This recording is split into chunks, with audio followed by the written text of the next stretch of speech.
la Universidad de Especialidades Espíritu Santo, analista en temas internacionales, articulista de prestigiosos medios de comunicación, ¿no? El tema de la invasión de Rusia a Ucrania pues nos convoca y precisamente lo hemos invitado para implementar el diálogo a esta hora. Lucía, ¿qué tal si arrancas? Claro que sí, Alberto. Doctor Joaquín Hernández, muy buenos días, ¿nos escucha?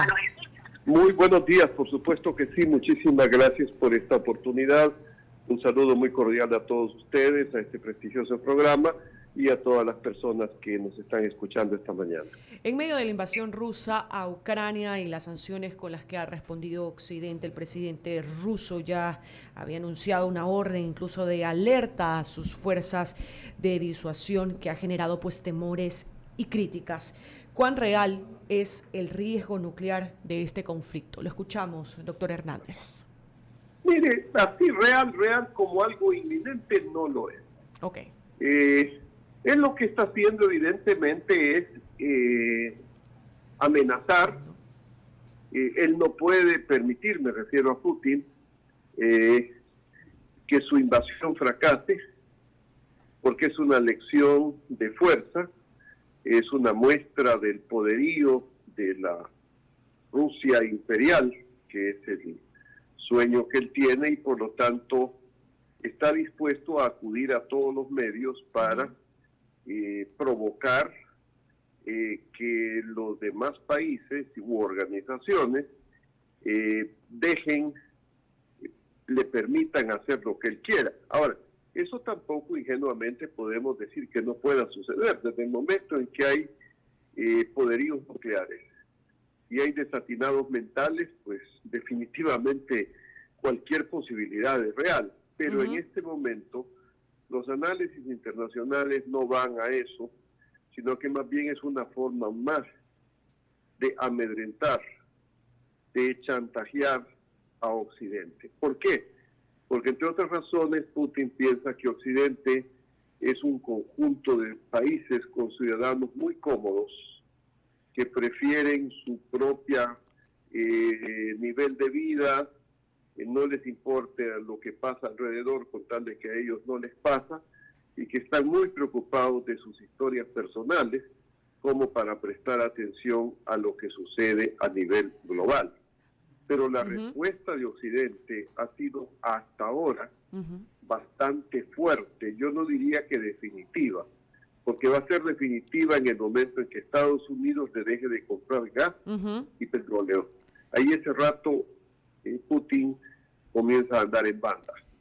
Ahora, sí. Doctor Hernández, este conflicto inclusive ya se lo ha analizado en la Asamblea Nacional y una de las mayores preocupaciones es el intercambio comercial con Rusia y Europa, el incremento del precio del petróleo, como ya lo decía usted, y de las materias primas, así como los inconvenientes en el sistema financiero internacional, ya que tendrá efectos sobre la economía local. ¿Nos puede dar más detalles sobre esto, por favor?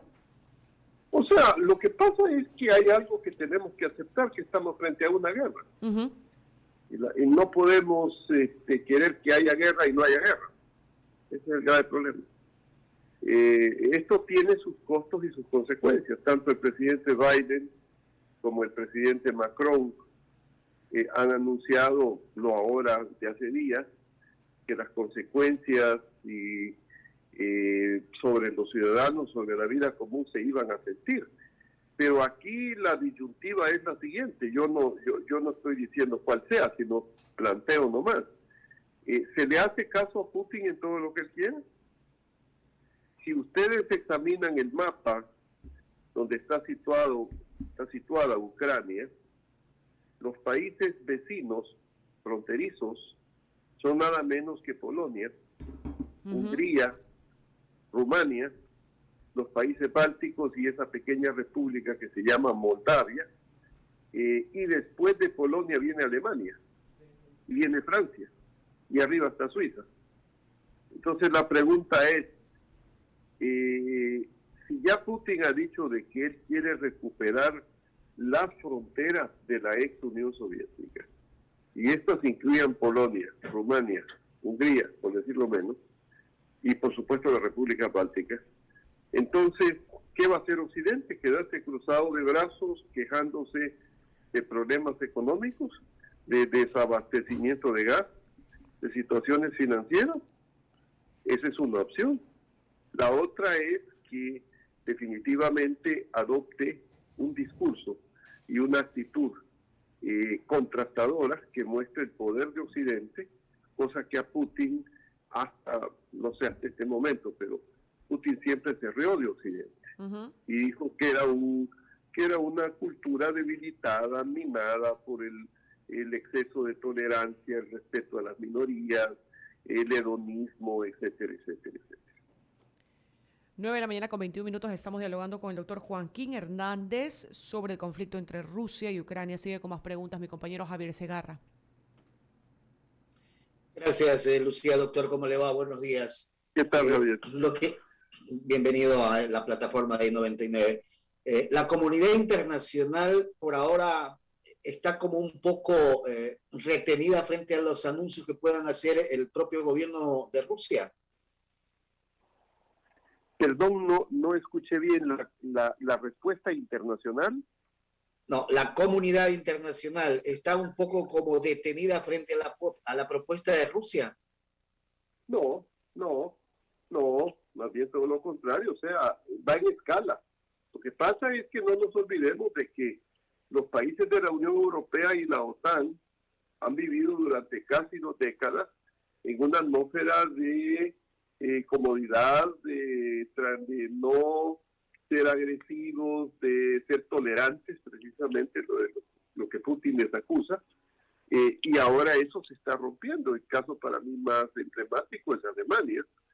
Alemania pasó de ser un país que nunca quiso tener problemas con Rusia, entre otras cosas por el abastecimiento de gas, del cual depende en un 60%, y a no invertir en defensa, en este momento elevar su presupuesto en defensa, enviar antitanques a Ucrania y cortar absolutamente el negocio que significaba el gasoducto que vendría directo desde Rusia a Alemania. Lo cerró completamente. Incluso ayer se hablaba, no he podido confirmarlo hoy día, de que se ha declarado en bancarrota la empresa de ese gasoducto.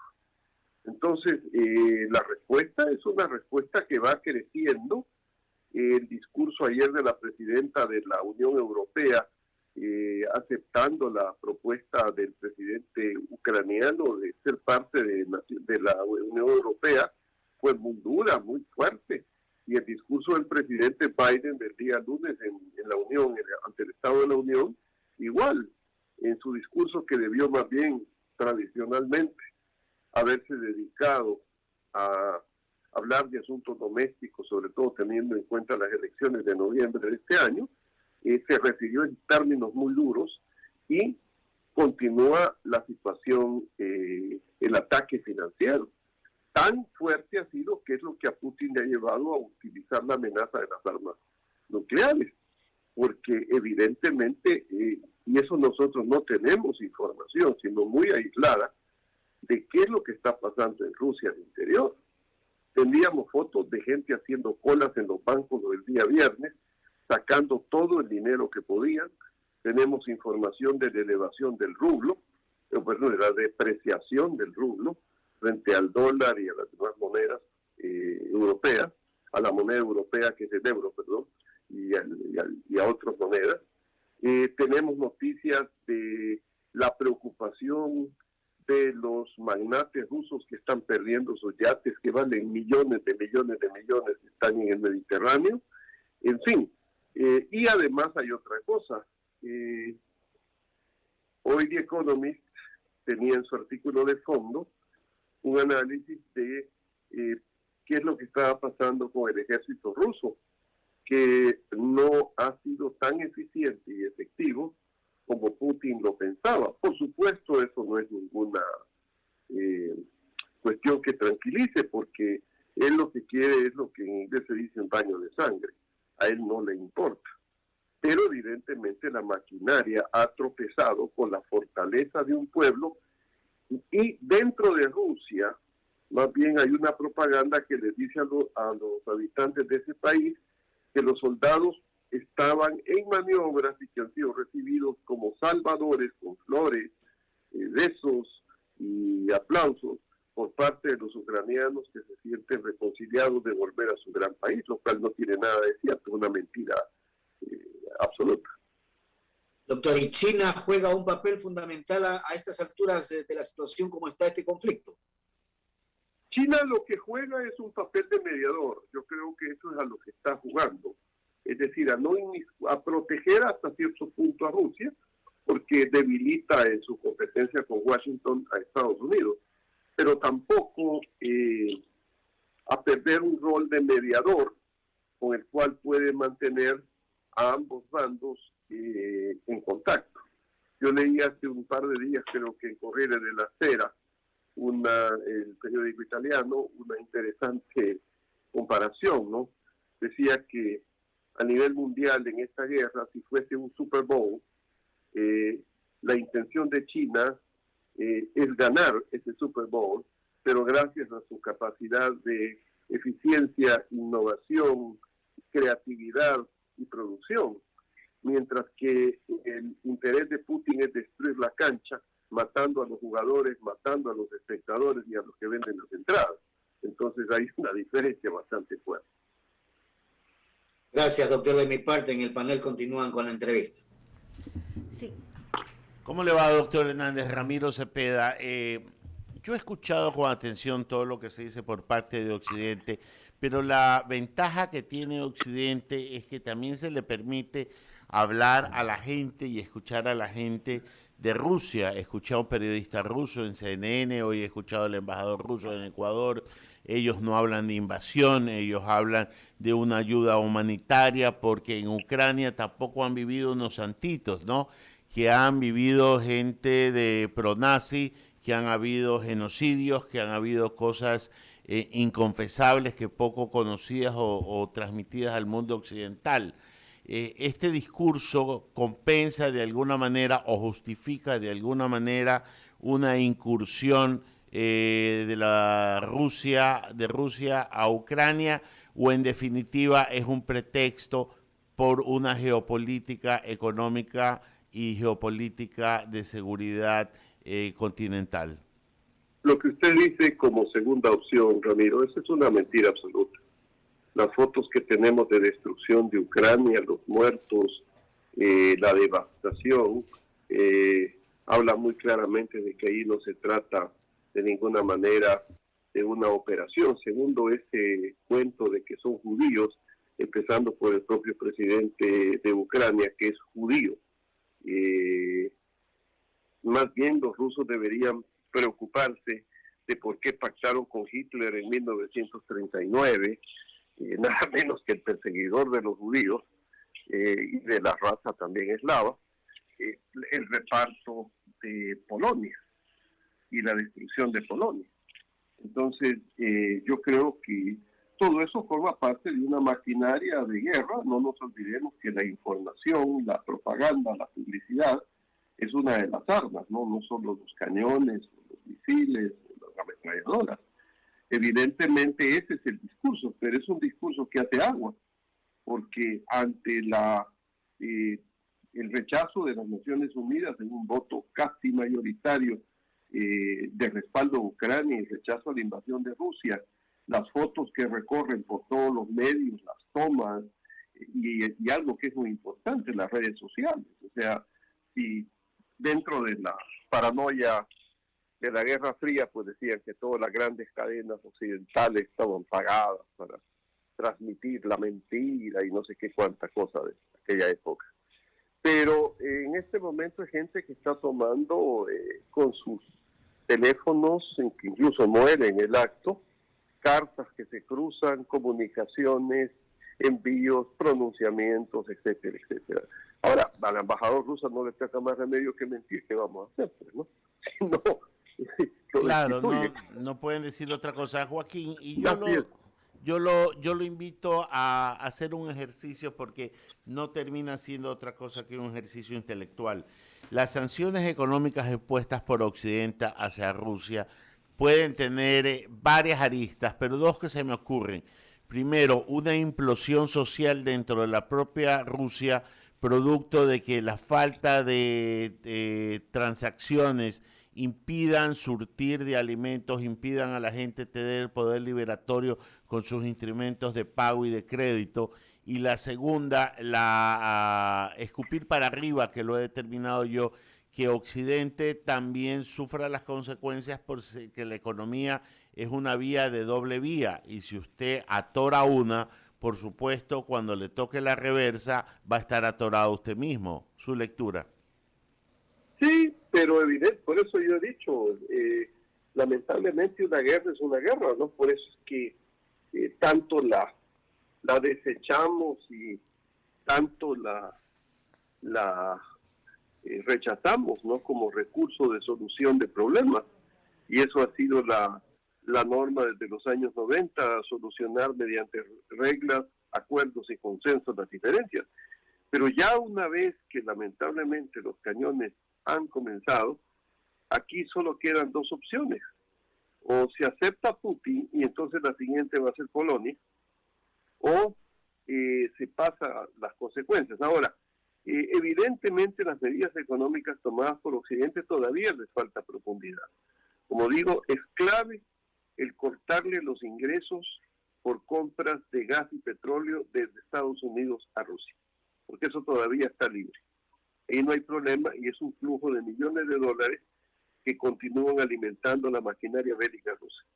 Si eso se corta, ya el presidente Biden dijo que ya está considerando el tema, evidentemente viene un estrangulamiento de Rusia. Ahora, ¿qué va a pasar en Rusia? O sea, nosotros tenemos la imagen de Moscú, de San Petersburgo, de las grandes ciudades, pero ¿qué pasa en las ciudades más pequeñas? ¿Cómo está la gente? Ya hay racionamientos.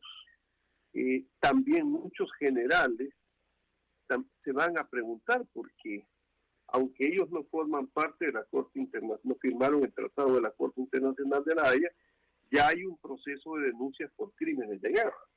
Entonces, ¿van a seguir a Putin en su obstinación hasta el final?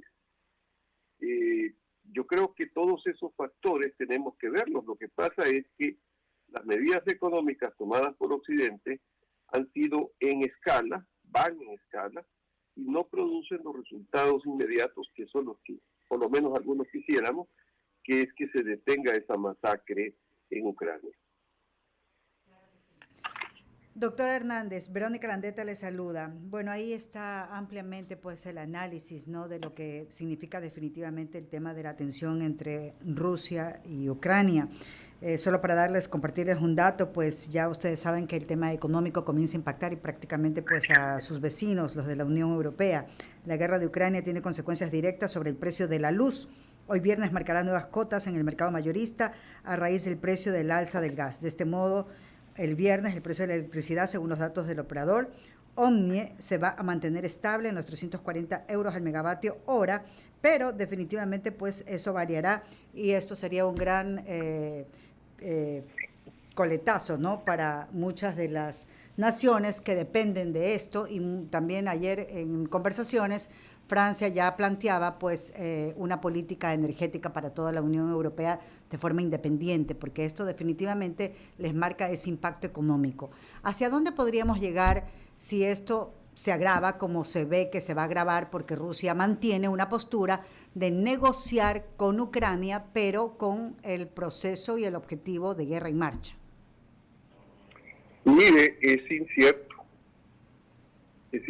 o sea, es muy fácil decir va a pasar tal cosa, puede pasar tal otra, pero es incierto, porque el problema es que si realmente Putin lo que quiere es extender su dominio a todos los países que formaban parte de la Unión Soviética y recuperar el sueño imperial, y por otra parte está convencido de la debilidad de las democracias occidentales, que eso lo ha expresado multitud de veces, ¿no?, en años anteriores. Lo que pasa es que no le prestábamos atención. Yo estaba revisando libros y artículos de importantes analistas británicos y norteamericanos de hace 10, 15 años, y entre las amenazas que en aquel momento habían, básicamente era el terrorismo y la guerra, digamos, la competencia con China. Pero Rusia aparecía como un alfil menor con el cual había que tener ciertas precauciones, pero no pasaba de ahí. Entonces, yo creo que es difícil. Yo creo que lo más importante es que por primera vez en Occidente haya la decisión de enfrentar el problema. Y la Unión Europea, la OTAN, por ejemplo, estaba tan venida menos, tan desunida. Putin ha tenido la capacidad de volverla a integrar. Entonces, se pueden hacer otras medidas, por ejemplo, para dejar en clara la posición. Movilización de tropas hacia Polonia, Hungría, Rumania, los países bálticos. Más armamento para esos países. Mensaje claro: si usted ataca, le responderemos. Progresión de las medidas económicas. Aumento de los procesos ante el Tribunal de la Haya por crímenes internacionales. Y, por supuesto, continuar con todo lo que signifique la denuncia de lo que está sucediendo en Ucrania por todos los medios posibles de comunicación. Si usted lee los grandes medios como New York Times, The Economist, Corriere della Sera, Le Monde, El País, La Vanguardia, definitivamente los análisis, la profundidad, el detalle son realmente absolutamente convincentes. Sí, yo leo La Vanguardia porque ellos redactan minuto a minuto de lo que ocurre ahí en el conflicto entre Rusia y Ucrania. Doctor Hernández, muchos de los desplazados han ido hacia Polonia y entre ellos también algunos ecuatorianos. Polonia ayer decía que esto será por 15 días. Luego de eso pasan a ser personas que definitivamente pues no tienen territorio, no tienen suelo. ¿Cómo se activa el tema del asilo humanitario o cuál es el mecanismo que pueden utilizar estas personas que hoy están siendo desplazadas desde Ucrania hacia los países cercanos y países frontera? Mire, su pregunta no es del área mía okay. digamos, de estudios, ¿no? Entonces, lo que sí puedo decirles, los titulares de hoy de Economist, que es casi una consigna, igual que en Le Monde, de que una de las formas de Occidente de contribuir con Ucrania es precisamente darles residencia y acoger a los ciudadanos que salen de Ucrania, pero ya en términos jurídicos, procesos, no es mi área. Ok, doctor Hernández, muy amable. Claro, Perfecto. Por agradecerle, doctor, fuerte abrazo a la distancia, gracias por atendernos. Pues a ustedes muchísimas gracias por darme estos minutos, esta posibilidad de dialogar y responder o tratar de responder preguntas tan importantes, y un saludo muy cordial. Gracias, doctor, por orientarnos también en torno a este tema, claro, ¿no? Tan complejo, ¿no? Un tema que va modificándose en el minuto a minuto. Justamente son tantas aristas, ¿no? Todavía estamos a la expectativa de conocer en detalle nuestra segunda ronda de negociaciones, de conversaciones que se van a establecer en breves instantes, ¿no? Ahí en la zona fronteriza de Ucrania con Bielorrusia, ¿no? Segunda ronda de conversaciones en la que participarán pues los emisarios del gobierno ruso, al igual que los dirigentes y también emisarios del gobierno ucraniano, ¿no? Ojalá que esto vaya bajando el tono, ¿no? Vaya bajando el tono, porque hay algunos pronunciamientos que preocupan, sobre todo viniendo de altos dirigentes. Escuchar al canciller ruso es terrible. Ayer ya hablar de utilización de armas nucleares, no, porque no es cualquier persona, o sea, es el jefe de la diplomacia de Rusia, Javier, y aquello sí a uno lo deja preocupado, ¿no?